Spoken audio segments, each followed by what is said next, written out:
Հաղարծին վանական համալիրը վերականգնող շինարարներից մեկն իր գտած կավե սափորի կտորներն է ցույց տալիս։ Կտորներ, որ գտել է Սուրբ Աստվածածին եկեղեցու խորանի դիմաց օրերս բացված փոսից։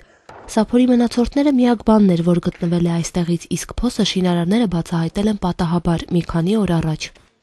Քալունգով բոլորը մաքրեց, եկա քար։ Քարը սխմեցի դե բրիգնի փոս մեջ դարա փոս տեսավ։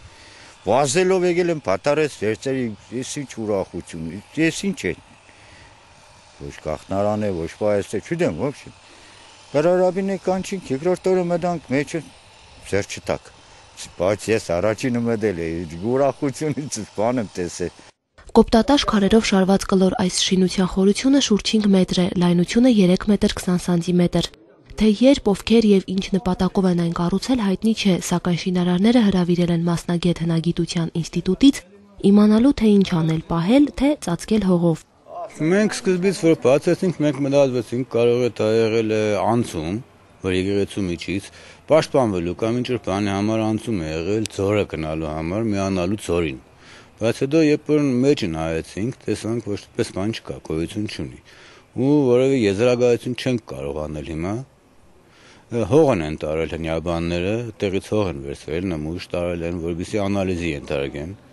Մինչ մասնագետների պատասխանն իմանալն ու անկախ կայացվելիք որոշումից, Հաղարծին վանական համալիրի նախագծման հեղինակ Էդիկ Գրիգորյանը կարծում է, որ ոչ մի պարագայում պետք չէ շինությունը փակել։ Ավելի լավ է տարածքը մաքրել, ծածկել ապակիով ու ցուցադրել բոլորին։ Գիտենք, որ այստեղ մի քանի անգամ վերանորոգություն եղել եւ որևէ տեղ արձանագրված չի, որ նման խորության 4 մետր եւ ավել խորության մի փոս կա, որը ծառայել է ինչ-որ նպատակի համար, այն ժամանակ ծաղկուն շրջանի համար, երբ որ այստեղ մոտավորապես 200-ից 300 վանականներ են ապրել։